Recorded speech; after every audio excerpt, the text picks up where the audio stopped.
Graça e paz em nome de Jesus. Nós, Silvana e eu, estivemos falando para casais, mas conversávamos sobre hoje à noite o encerramento e nós pensamos em falar sobre família. Aplicando muitas coisas que nós falamos lá, pensando e visualizando, a gente tem muitos casos, muitas histórias de família na Bíblia. E a história que a gente separou essa noite para encerrar o retiro de família foi a história do filho pródigo, onde os personagens do pai, retratado na pessoa de Deus, onde a gente vê no retrato do filho mais novo a realidade de um mundo onde a Bíblia associa com os publicanos e pecadores, e ver a outra realidade que é do filho mais velho, o autojustificável, que são os escribas e fariseus. Onde nesse retrato a gente vai visualizar uma família. E essa família, com esse quadro, com esse DNA, aquilo que Deus precisa estar fazendo. Então vamos abrir o texto. Eu vou estar meditando em termos de explicar esse contexto, o que ocorria naquele momento, e a Silvana vai estar dando continuidade. Então, o texto é Lucas 15, versão revista atualizada, a partir do verso 11. Continuou: certo homem tinha 2 filhos. O mais moço deles disse ao pai: Pai, dá-me parte dos teus bens que me cabe. E ele lhes repartiu os haveres.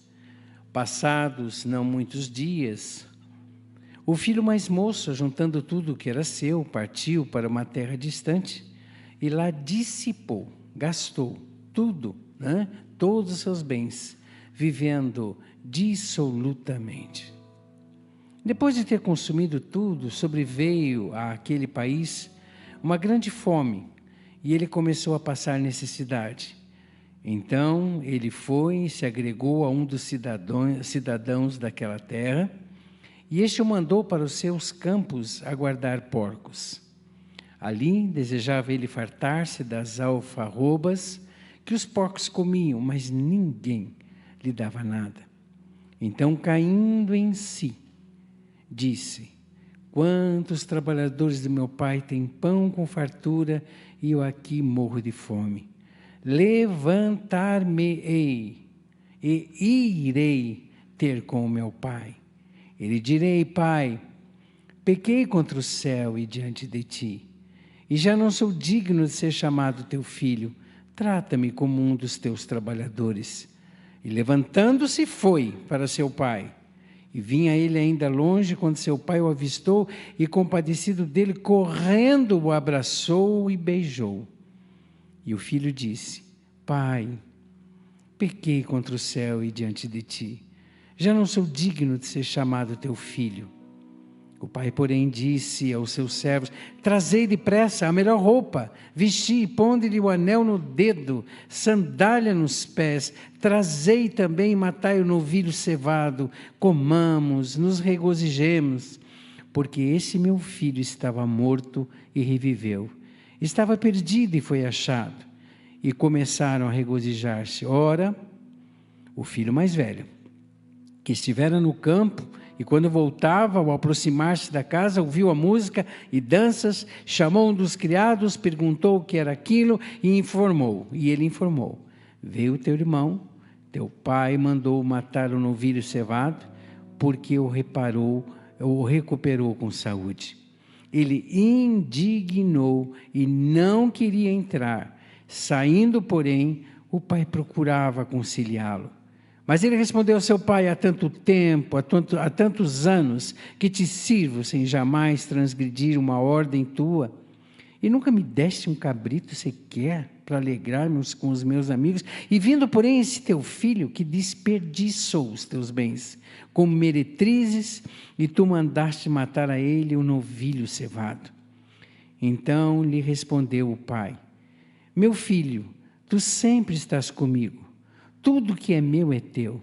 Entretanto, era preciso que nos regozijássemos e nos alegrássemos, porque este teu irmão estava morto e reviveu, perdido e foi achado. Coisa mais linda, né, gente?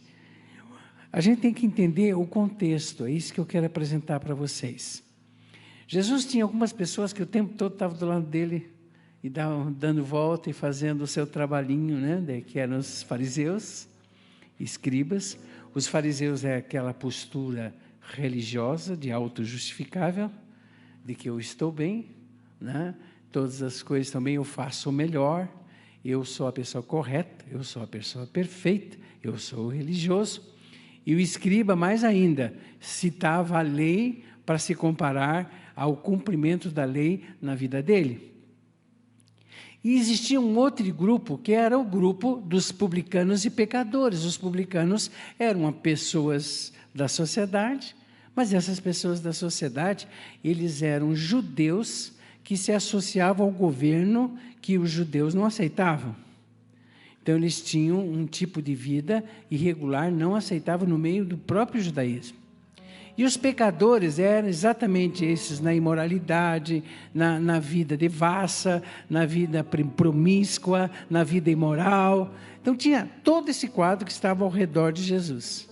E Jesus administrava tudo isso, sempre trazendo um ensino. E o ensino que ele traz aqui, ele traz na forma de 3 parábolas. Ele traz da ovelha perdida, a dracma perdida e agora o filho pródigo.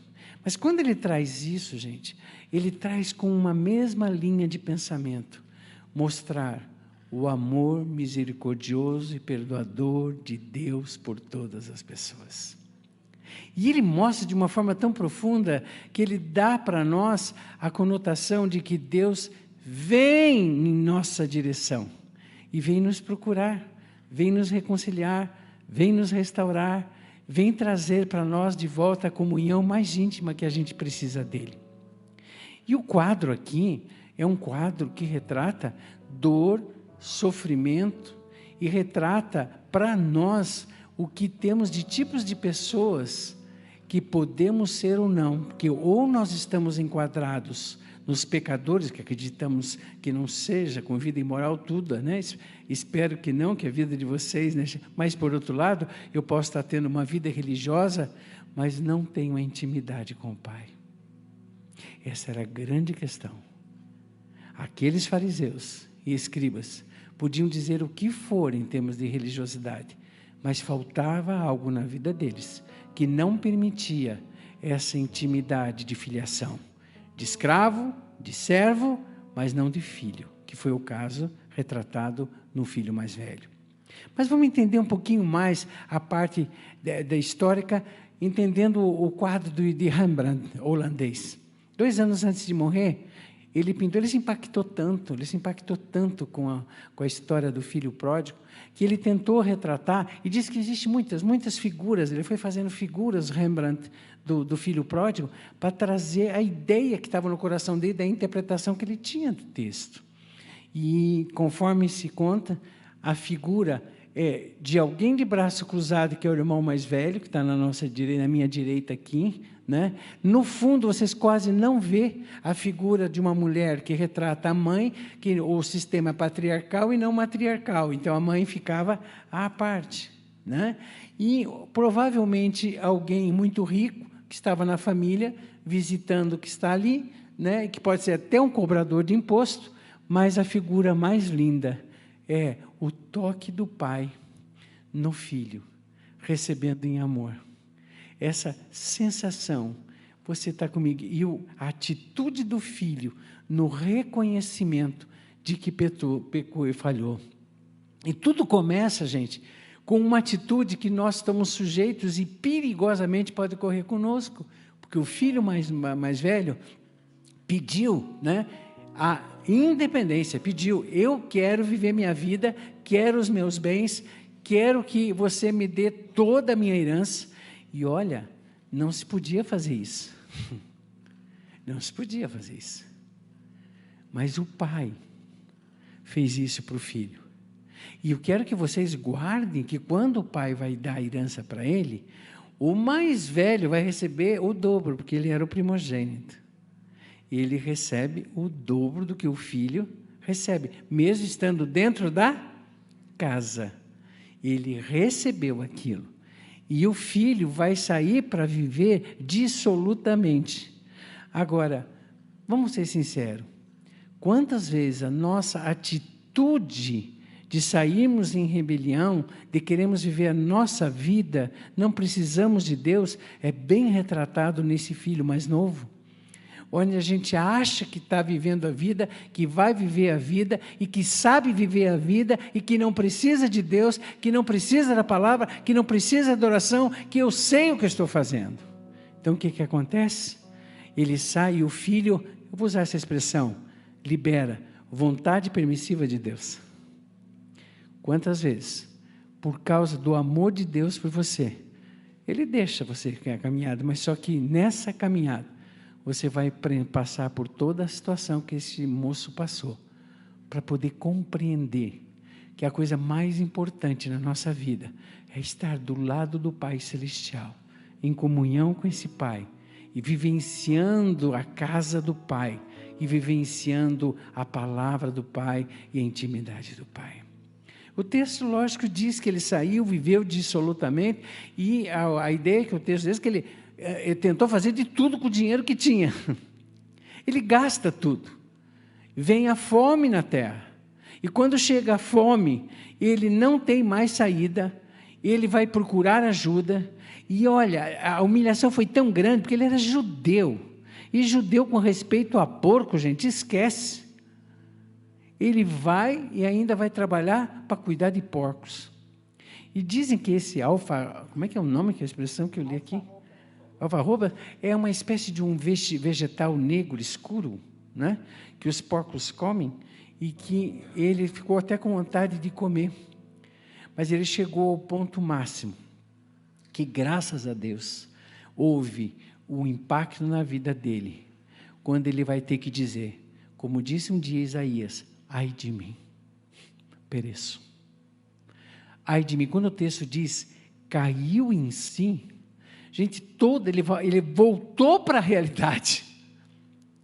Ele voltou para o pensamento de dizer, esse tipo de vida é o tipo de vida que eu não posso viver, e tão pouco qualquer outra pessoa pode viver sem a comunhão com o Pai. Aí ele começa a fazer a lembrança, né, gostosa.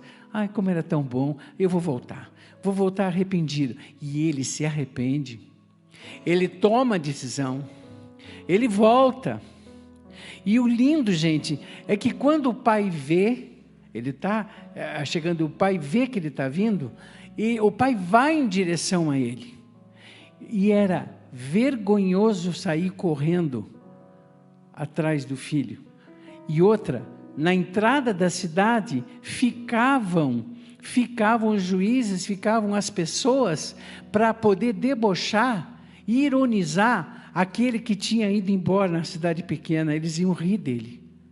E o pai não deixou isso. O pai foi correndo até ele. Quem passou vergonha foi o pai, para que o filho fosse recebido em amor, tamanho amor. Quantas noites o pai ficou esperando, dia e noite. Quanto tempo Deus tem esperado tantas pessoas, dizendo, vem, porque a hora que você vier eu estou aqui e eu vou ao teu encontro. Queridos, só que nós temos uma cena aqui, muito triste, que é a cena do irmão mais velho. Então a gente começa a ver o quadro do pai representado ali, né, em Deus. Nós vemos o filho mais novo, que viveu a vida dissoluta, mas se arrependeu e voltou. E nós vemos agora o irmão mais velho chegando. Gente, o irmão mais velho, ele é a pessoa autojustificável. É aquela pessoa que tem toda a justificativa do mundo para dizer que é o melhor.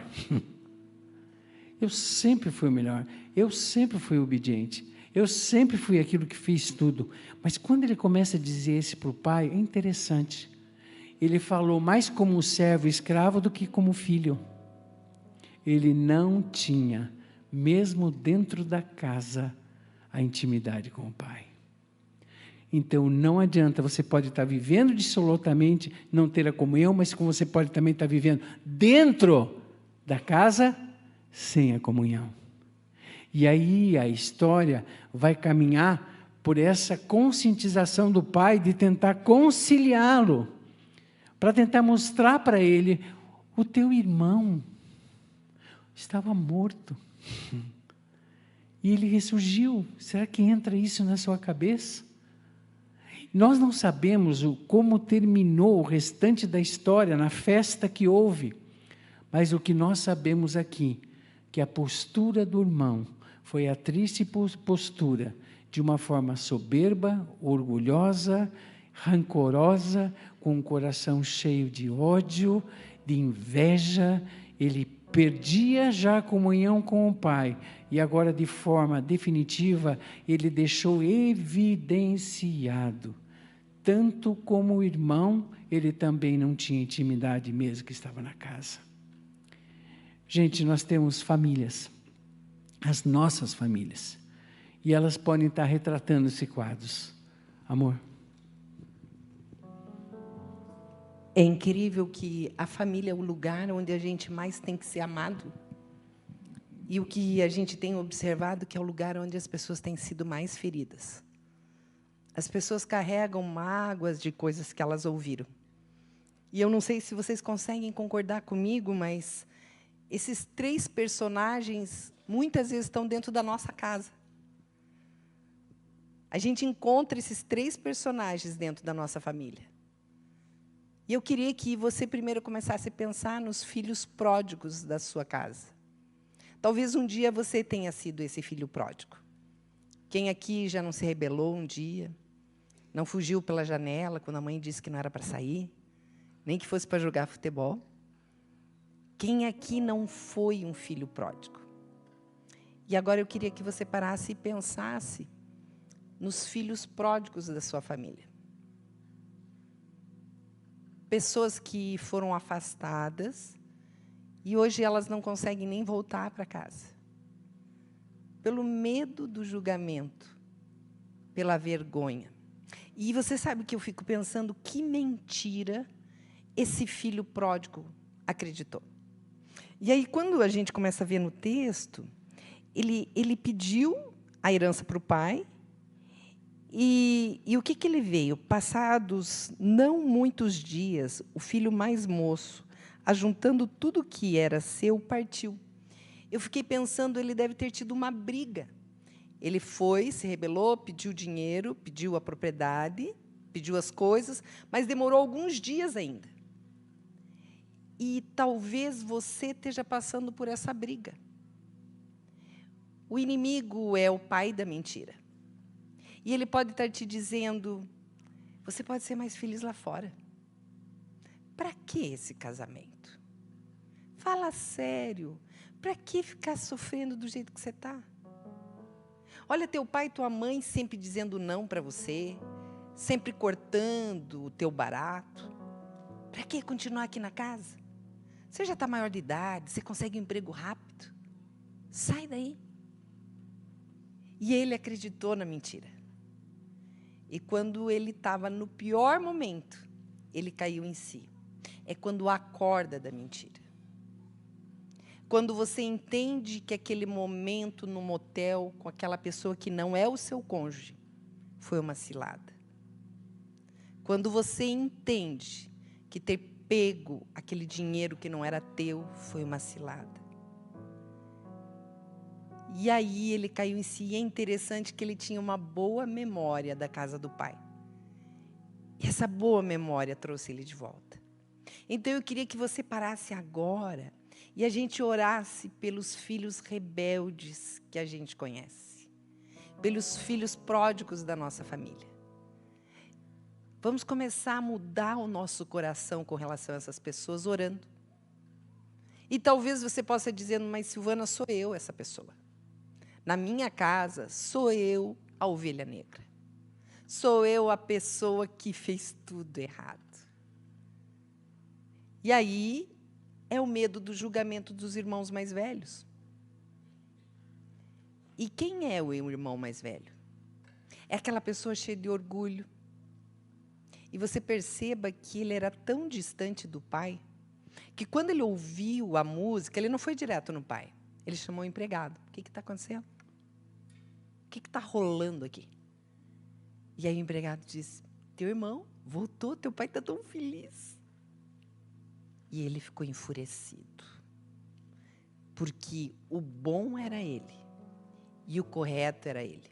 Queridos, eu fico imaginando às vezes, quando aquela pessoa que envergonhou a igreja, aquela pessoa que envergonhou tua família, voltar para casa. Qual vai ser a nossa atitude? O meu filho, eu posso falar isso para vocês, porque eu já falei com a minha nora. Meu filho casou com uma pessoa que já tinha 2 filhos. E logo que ele me disse que ia casar, eu fui conversar com Deus. Que nem esse filho mais velho. Senhor, a minha família é ilibada. Minha família é sacerdotal. Meu filho vai casar com uma mulher que já foi casada. E o Senhor me fez lembrar. Meu pai é filho de mulher solteira. Numa época muito difícil. Meu pai tem 91 anos. Imagina a minha avó naquela época. E Deus disse para mim, teu filho está fazendo com aquela mulher o que era necessário ter feito com a tua avó. A vida do seu filho está restaurando a vida de 2 meninos que foram abandonados pelo seu pai. Queridos, quando você sai do teu patamar de filho mais velho, achando que você é alguma coisa, Deus começa a te usar. E a nossa igreja precisa ter um carinho e um coração do Pai. O coração do Pai. E a gente só consegue ter esse coração quando a gente tem Jesus Cristo como Senhor e Salvador. O Pai vem e começa a transformar o teu coração.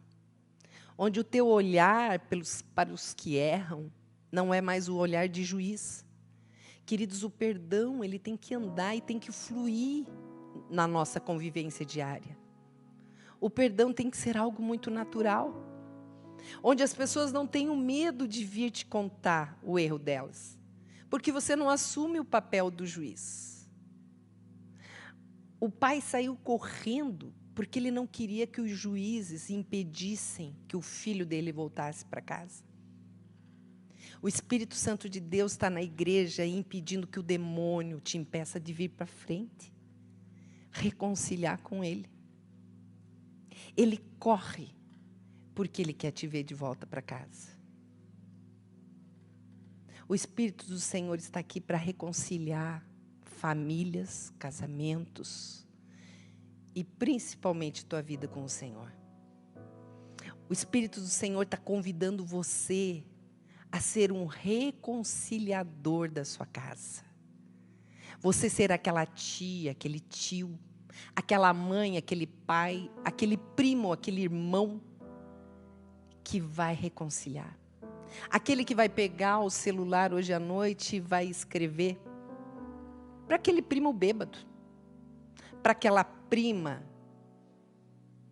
que sai amando todo mundo, ou para aquele que está se drogando.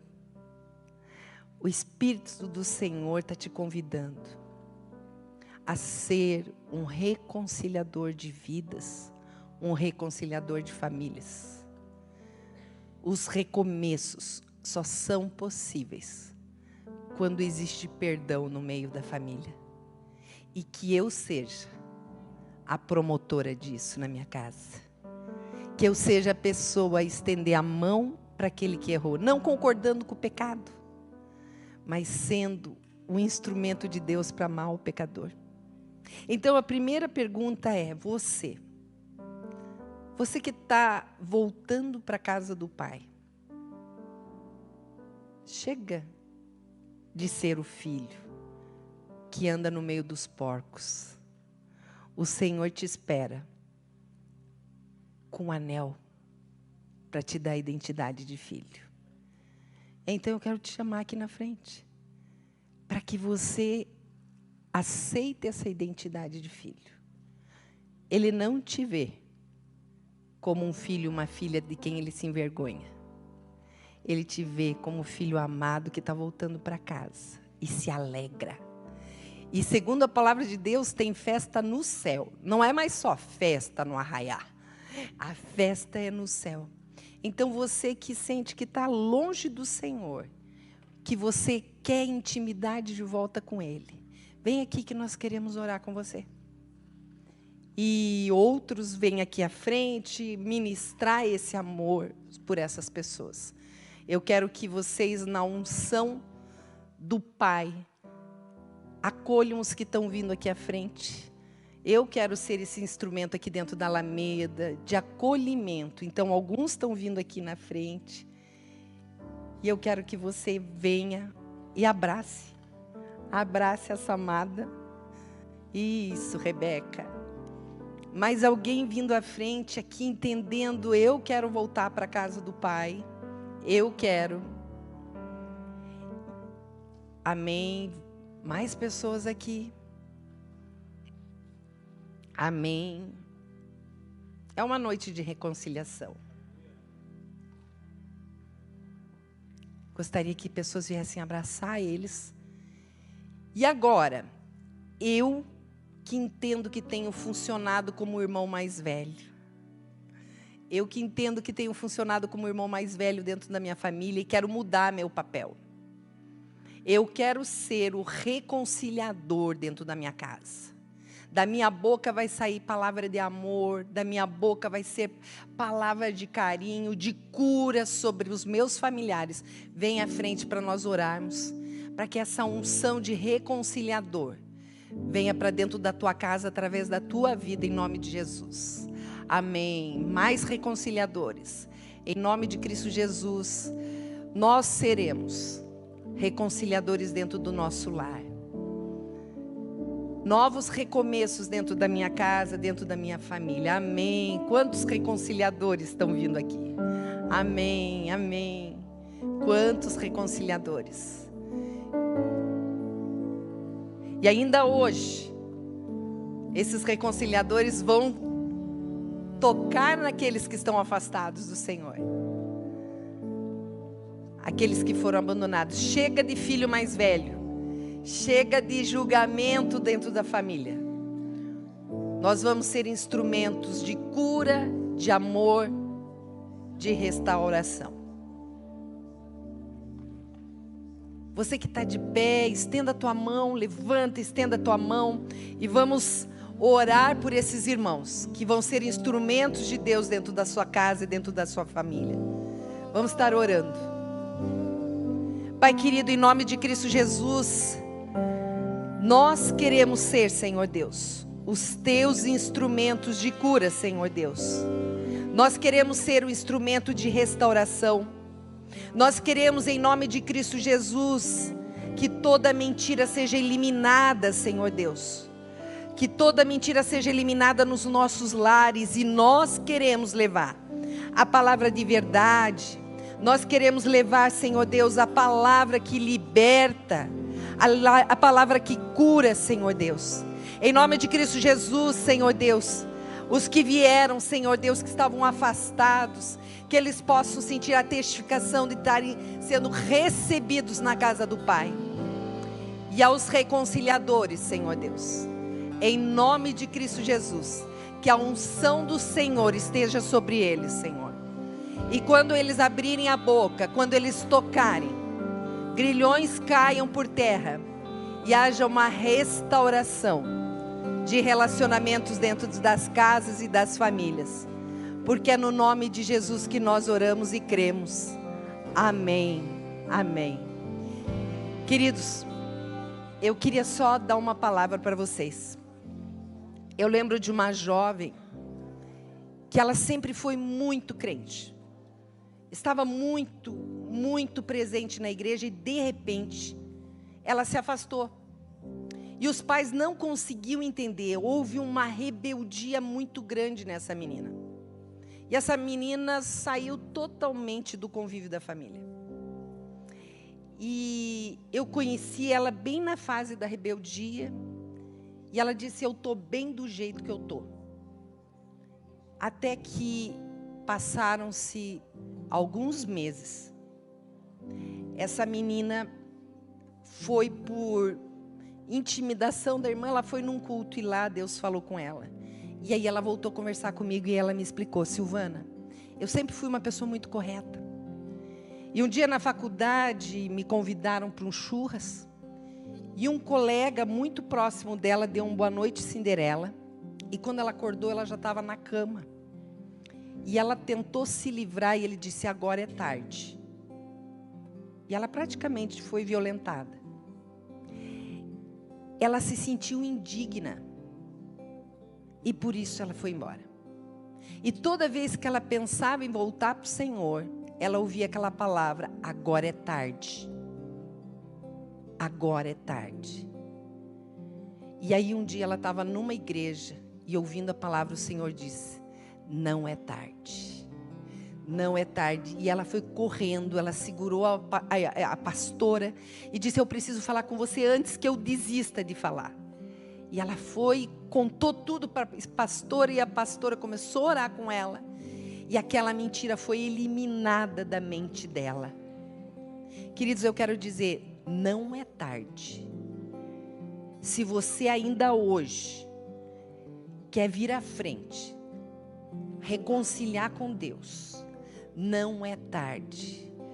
Que a mentira que o inimigo tem falado no seu ouvido caia por terra agora em nome de Jesus.